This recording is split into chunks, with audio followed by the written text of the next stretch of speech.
Don't let the movies fool you. Those romanticized cinematic reels of the Wild West have buried a bloody truth about the most ruthless mode of transportation in human history. You grew up watching fearless cowboys, rescuing pristine beauties from stagecoaches, rolling across majestic landscapes. The horrifying truth is that reality was a living nightmare. This is no fairy tale. This is hell on earth. If it were you, you wouldn't survive 24 hours inside one of those rolling dungeons. Welcome to the Wild West History Channel, where we rip away the cinematic illusions and expose the raw, brutal, and terrifying reality of the 19th century frontier. Today, we are taking a one-way trip into the dark history of stagecoach travel. The mortality rates and medical reports from the 1800s reveal a level of carnage that is absolutely chilling. People sold everything they owned during the gold rush, dreaming of a better life, only to purchase a drawn-out death sentence. The desperation was palpable as passengers slowly realized that the ticket they bought was essentially a reservation in a moving coffin. The lawless territory of the frontier was not just populated by the outlaw, the bounty hunter, or the trigger-happy cowboy. The environment itself was the ultimate executioner. Let us step inside the suffocating darkness of the stagecoach, where nightmares became the daily reality and the smell of rot and decay was your only constant companion. Section 1. The dungeon on four wheels and the physical torture of a suffocating space. The horrifying truth is you had to live, breathe, and exist alongside the human waste of complete strangers. The greed of the transportation cartels knew absolutely no bounds. A standard stagecoach was designed to hold perhaps 6 people somewhat comfortably. But to maximize profit, these companies routinely crammed up to 9 adults into a space no larger than the bed of a modern pickup truck. You were packed in like corpses in a mass grave, shoulder to shoulder, knee to knee, unable to stretch a single cramped muscle for days on end. And then the most basic, humiliating human needs arose. There were no designated rest stops for bathroom breaks. When nature called, you were condemned to answer it right there inside the carriage. Men, women, and children were forced to use a communal bucket as the carriage violently bounced over the rugged trails. The foul-smelling stench of urine and feces sloshing around your boots was enough to break the spirit of the toughest U.S. Marshal. Add to that the suffocating heat of the desert sun baking the wooden cabin, combined with the sour stench of unwashed bodies, rotting teeth, and festering sweat. Civil War veterans, men who had waded through the black blood and torn flesh of battlefields, men who had smelled the sweet, sickening odor of hundreds of decaying corpses left in the sun, went on record stating that the concentrated stench inside a frontier stagecoach was infinitely worse. It was an olfactory nightmare that would suffocate your lungs and leave you dry heaving out the window, desperately gasping for a breath of fresh air that simply did not exist. But opening that window invited an even more sinister threat. The silent killer, known as dust lung, as the heavy wooden wheels and the iron-shod hooves of the horses tore through the dry earth of the frontier, they kicked up massive, suffocating clouds of pulverized dirt, dried animal feces, and sharp silica sand. This was not just dust. It was an abrasive powder that invaded every single crevice of the stagecoach. Passengers reported that within just a few hours of departure, the air inside the cabin became so thick and dark that you could not see the face of the person sitting inches across from you. Every breath you took was a desperate struggle as the gritty air began to tear apart the delicate tissues of your throat and lungs. You were slowly choking to death on the very landscape you were trying to cross. In the 1850s, doctors in California recorded thousands of cases where passengers arrived coughing up thick, dark blood. They suffered from acute respiratory failure and chronic infections that would eventually eradicate their health entirely. The damp bandanas people tied around their faces were utterly useless, quickly turning into suffocating mud masks. As you sat there in the terrifying darkness of the dust storm, your chest burning with every inhalation, the realization would hit you. You were paying a premium price to have your lungs slowly entombed by the unforgiving dirt of the Wild West. And if the suffocating air did not kill you, the brutal mechanical violence of the carriage itself would systematically destroy your body. Medical documents from the era detail a horrifying condition known as stagecoach spine. These carriages possessed absolutely zero modern suspension. The heavy wooden box was merely suspended on thick leather straps. Every jagged rock, every deep rut, every sudden drop on the trail sent a violent, bone-crushing shockwave directly up your spine. It was a relentless physical torture. Imagine a heavy hammer repeatedly smashing into the base of your neck for 12 to 15 hours a day. The constant, brutal impacts compressed the spinal discs of passengers so severely that healthy men in their 30s would step off the coach at their destination, hunched over and crippled like fragile 80-year-olds. Furthermore, the violent shaking caused severe concussions. Passengers were thrown around the cabin like rag dolls, their brains repeatedly slamming against the inside of their skulls. This relentless trauma mirrored the severe brain injuries seen in modern contact sports, leaving travelers disoriented, nauseous, and prone to sudden bursts of screaming agony. Internal organs were violently shifted. Kidneys and livers were bruised and battered with every mile. Your body was quite literally being tenderized from the inside out. You were trapped in a rolling torture chamber, and the journey had only just begun. Then came the ultimate psychological torture, the extreme, unyielding deprivation of sleep. The route from Missouri to California could take 25 agonizing days. And the most terrifying part of this ordeal was that the stagecoach never stopped moving. Through the pitch-black night, the carriage continued to blindly barrel forward over the treacherous terrain. Your exhausted body was folded into a rigid wooden bench that offered zero support. Every time you hovered on the brink of unconsciousness, a violent jolt would snap your neck back, tearing you awake. After 3 or 4 days of this relentless waking nightmare, your brain simply began to decay. Passengers documented horrifying descent into temporary insanity. In the suffocating darkness of the cabin, the shadows cast by the moonlight would morph into terrifying demons. The wind whistling through the cracks sounded like the agonizing screams of tortured souls. People began to hallucinate vividly, their minds desperately trying to process the agonizing physical and mental strain. They would scream in the night, attacking their fellow passengers, completely consumed by the madness of extreme sleep deprivation. The human mind was never meant to endure such a prolonged, brutal assault. It was a systematic dismantling of your sanity, mile after agonizing mile, leaving you a hollow, shattered shell of a human being long before you ever reached your destination. This was the horrific reality of the frontier, not the romanticized shootout in front of a saloon, not the honorable frontier justice dealt by a stoic sheriff. The true horror of the Wild West was the agonizing, slow decay of the human body and mind while trapped inside a moving wooden box. The stagecoach was a brutal equalizer. It did not care if you were a wealthy businessman from the East Coast or a desperate immigrant seeking a new life. Once those doors slammed shut and the heavy iron latch was thrown, you were entirely at the mercy of the elements, the mechanical failures of the carriage, and the terrifying depths of human endurance. And as the exhausted horses dragged you further into the lawless territory, the landscape itself seemed to close in around you. A vast, empty graveyard waiting to claim its next victim. The rolling coffin showed absolutely no mercy. Section 2. The Lurking Executioner. Bloody accidents and the rolling syringe of disease. If you somehow survived the suffocating darkness and the bone-crushing vibrations of the cabin, the trail itself was waiting to tear you apart. Every single revolution of the heavy wooden wheels was a pull of the trigger in a relentless game of Russian roulette. You were hurtling forward at breakneck speeds over trails that were nothing more than jagged rocks, deep ravines, and treacherous mountain passes. There were no seatbelts. There were no safety measures. There was only thin wood and fragile leather separating you from a violent end. The horrifying truth is that mechanical failures were incredibly common, and the results were an absolute bloodbath. Imagine the sheer terror when a wooden axle, stressed beyond its limits, suddenly snapped with the deafening crack of a cannon shot. In a fraction of a second, the carriage would violently flip, transforming into a wooden meat grinder. Passengers were violently thrown from the open windows, their bodies hurled against jagged boulders like discarded ragdolls.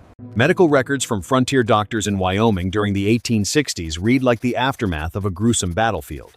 They documented horrifying accounts of crushed skulls, shattered rib cages where the bones had violently pierced the lungs, and people being trampled to an unrecognizable pulp beneath the iron-shod hooves of panicked, screaming horses.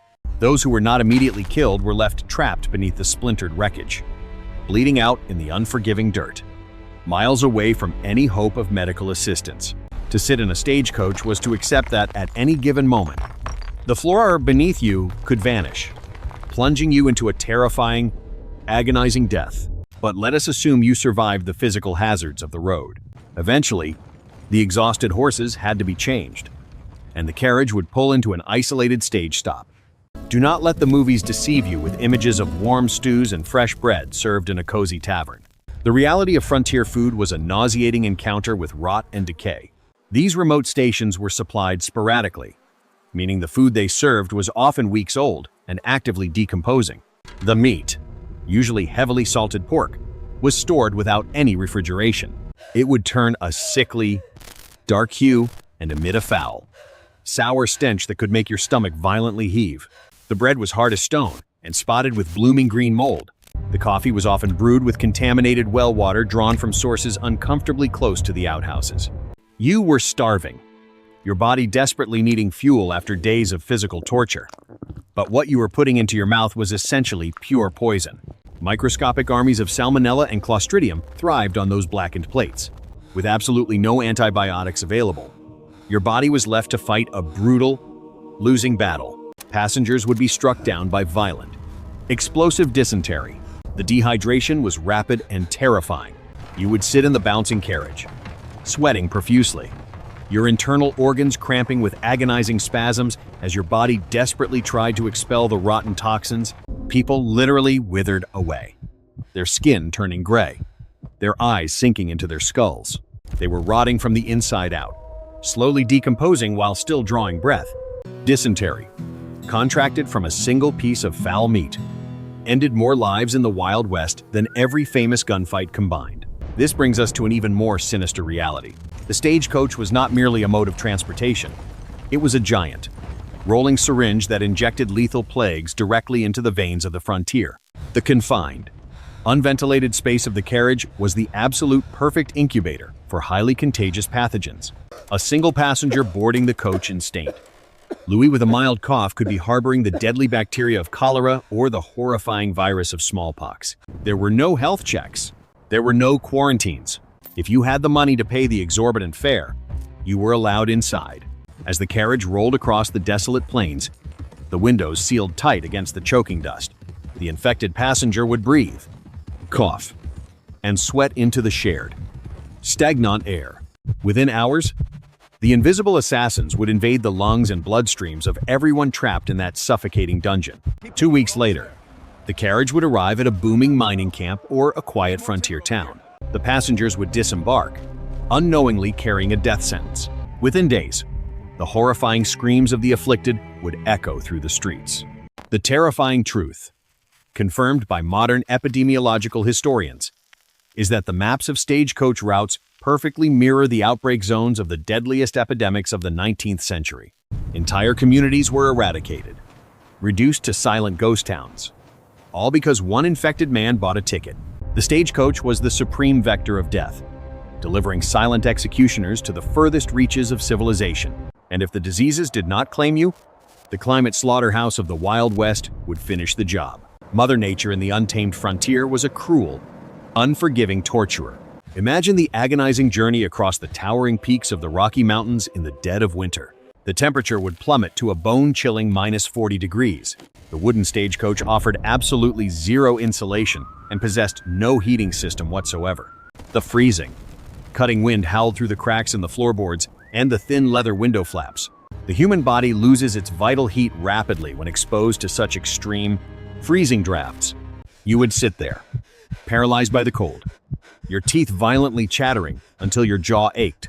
Slowly, the blood would retreat from your extremities. The terrifying numbness of frostbite would creep into your fingers, your toes, and your nose. The tissue would turn pale, then a sickening dark purple, and finally, black as the flesh died and necrosis set in. Many passengers arrived at their destinations requiring brutal, unanesthetized amputations. The elderly and the young simply went to sleep in the freezing darkness and never woke up, their bodies frozen solid to the wooden benches. Then, there was the exact opposite hellscape, the journey through the sun-baked inferno of the Mojave Desert. Outside, the temperature would soar above 120 degrees Fahrenheit. But inside the sealed wooden box, the heat was amplified to terrifying, lethal levels. The dark wood and heavy leather acted as a suffocating oven. There was no breeze, only stagnant, superheated air that burned your lungs with every breath. As your body desperately tried to cool itself, The sweat would pour from your pores. But in the enclosed, humid cabin, it could not evaporate. Your core temperature would begin a relentless, terrifying climb. It was a state of agonizing hyperthermia. Passengers would suffer violent heat strokes, their brains literally cooking inside their skulls. They would experience terrifying hallucinations, slip into comas, and suffer massive organ failure. The stagecoach during a desert crossing was nothing less than a moving crematorium, slowly baking its occupants alive under the merciless, blinding sun. If the harsh elements and the deadly diseases did not claim your life, the predators of the frontier certainly would. The Wild West was a lawless territory, a vast expanse of unchecked brutality where the value of a human life was cheaper than an ounce of stolen gold. To step onto a stagecoach was to present yourself as a helpless prey in a rolling wooden cage. Let us begin with the most lucrative and bloody business of the era: stagecoach robbery. The horrifying truth is that you were completely defenseless. You were trapped in an isolated box, miles away from the nearest U.S. Marshal, carrying valuable cargo, with a driver who was often completely unarmed. It was an irresistible invitation for the outlaws and bounty hunters who roamed the desolate trails. The legendary outlaw known as Black Bart recognized this brutal math perfectly. He successfully robbed 28 stagecoaches entirely by himself, treating the lives of the passengers with absolute, terrifying indifference. Imagine the sheer panic of waking up from a broken sleep to the deafening crack of a gunshot. The carriage violently halts. You look out the window to see ruthless men with bandanas covering their faces, aiming cold, heavy six-shooters directly at your head. The metallic click of the hammer being pulled back was the terrifying sound of a pending execution.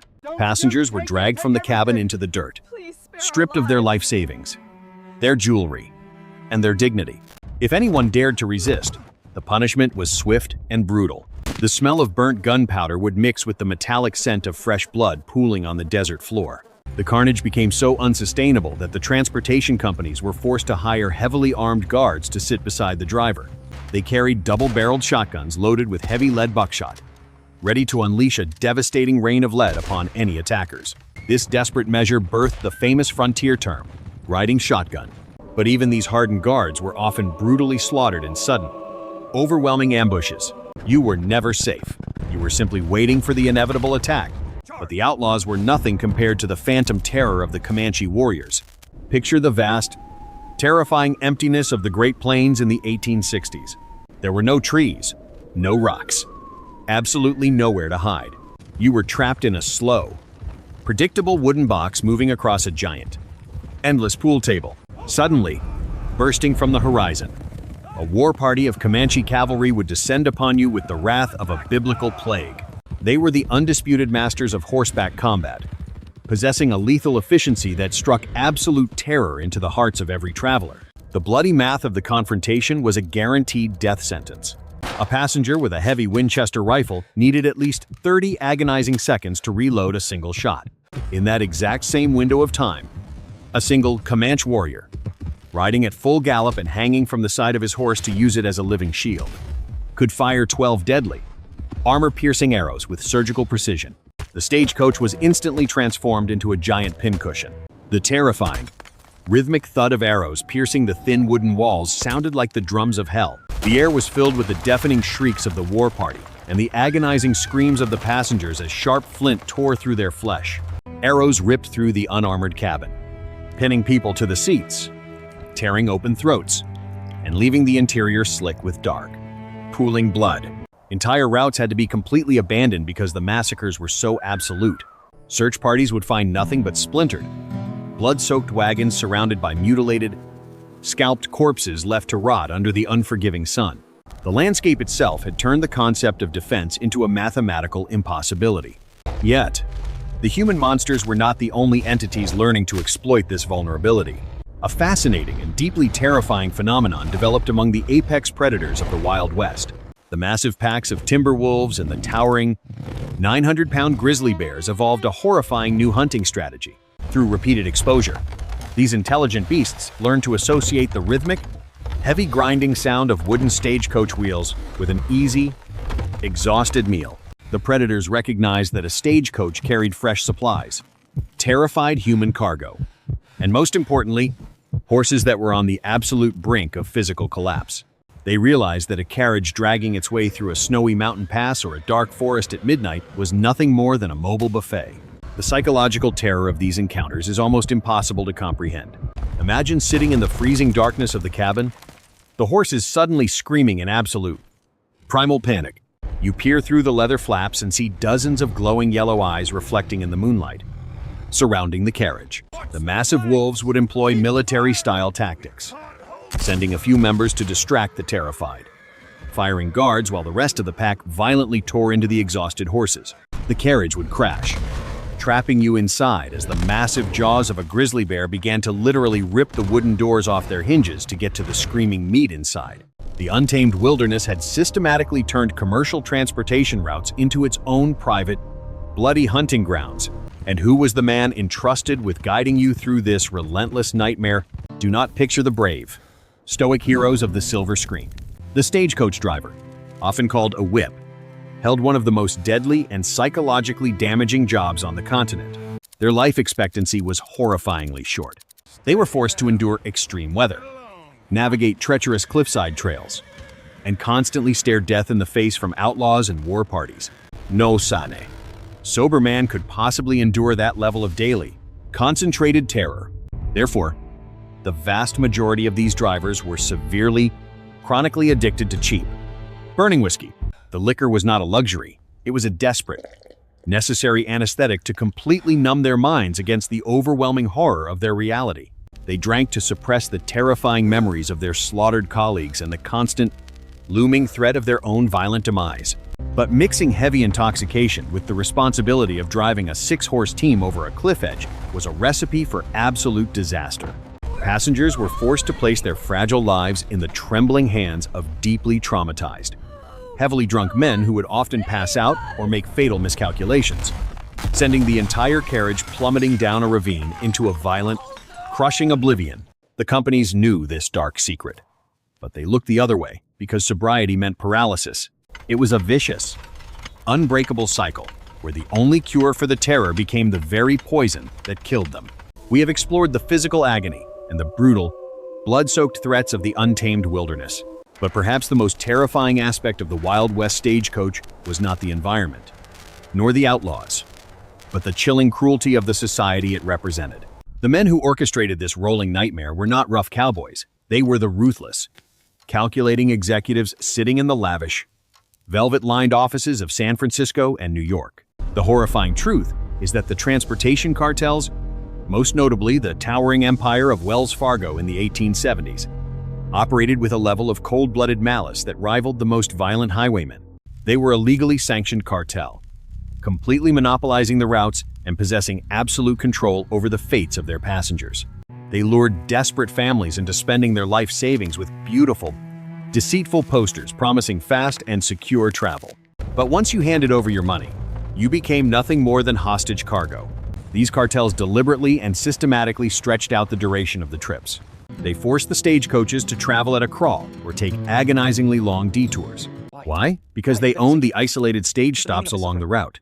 By keeping passengers trapped in the wilderness longer, they could ruthlessly extort them for exorbitant fees on rotten food and filthy, disease-ridden beds.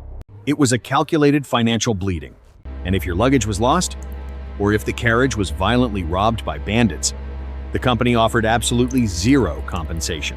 Their contracts were written to protect their wealth while treating your life and your property as entirely expendable. You were manipulated, exploited, and left to rot by the very system you trusted to carry you to salvation. For the women of the 19th century, stepping onto a stagecoach was a specific, horrifying descent into a unique brand of hell. It was a brutal test of psychological endurance and a silent, bloody code of survival. Imagine the absolute terror of being a solitary female passenger, locked inside a tiny, dark wooden box for days on end, surrounded by desperate, unwashed men whose moral compasses had been entirely eroded by the lawless frontier. There was no law enforcement to hear your screams in the middle of the desert. Textbooks conveniently erased this dark reality. But women traveling the West were forced to become silent, lethal predators, simply to protect themselves. They did not sit helplessly in their petticoats. Many women traveled with 8-inch steel hat pins concealed beneath their bonnets. In the suffocating darkness of a night crossing, if a hand reached out in the dark. That long, sharp pin was the ultimate equalizer, designed to be thrust directly into the eye socket of an attacker, permanently blinding or even killing him on the spot. Others carried tiny, deadly derringer pistols hidden deep within the folds of their heavy dresses, keeping their fingers resting on the trigger for days at a time. But their most powerful weapon was psychological warfare. Women would actively feign insanity, muttering to themselves and acting violently erratic to terrify potential predators into keeping their distance. They would invent phantom, heavily armed husbands waiting at the next station to create an illusion of protection. The psychological toll of living in this state of hypervigilance, constantly anticipating a violent assault and preparing to commit murder to survive, was a suffocating, invisible weight that crushed the spirits of countless women. Furthermore, the stagecoach was a brutal, rolling monument to the vicious classism and racism of the era. The horrors we have described so far were largely experienced by those fortunate enough to afford a seat inside the cabin. But there was a darker, even more tragic layer of suffering happening right above their heads. On the flat, exposed roof of the carriage, clinging desperately to the slippery leather straps and towering piles of luggage, were the passengers who had purchased the cheapest tickets. These were the destitute laborers, the desperate immigrants, and the outcasts of society. They were entirely exposed to the merciless elements. When the stagecoach plunged into the freezing blizzards of the mountain passes, these roof riders bore the absolute brunt of the sub-zero winds, often freezing to death silently, their stiff, lifeless bodies only discovered when the coach finally halted. But the cruelty went deeper than wealth. It was fundamentally rooted in a savage, systemic racism. The Chinese immigrants, the very men who were bleeding and dying to build the railroads and infrastructure of the West, were routinely subjected to absolute humiliation. Despite holding the money to pay for a ticket, they were frequently denied entry into the cabin, violently forced to ride on the perilous roof, or simply left stranded in hostile, isolated towns. Native Americans were treated with even greater contempt, completely banned from boarding by drivers who viewed them with venomous hatred. The open frontier was supposed to be a land of boundless opportunity, but the stagecoach proved that the brutal, suffocating chains of prejudice and segregation were firmly established on four wheels, long before the oppressive Jim Crow laws were ever written into legislation. But let us say you survived it all. You survived the bone-crushing accidents, the suffocating dust, the rotten meat, the cholera outbreaks, the Comanche arrows, the howling wolves, and the ruthless exploitation of the cartels. You finally step off the stagecoach in California. Your body is battered, but you are alive. Have you won? The horrifying truth is no. The destination did not offer salvation. It only offered a new landscape to house your shattered mind.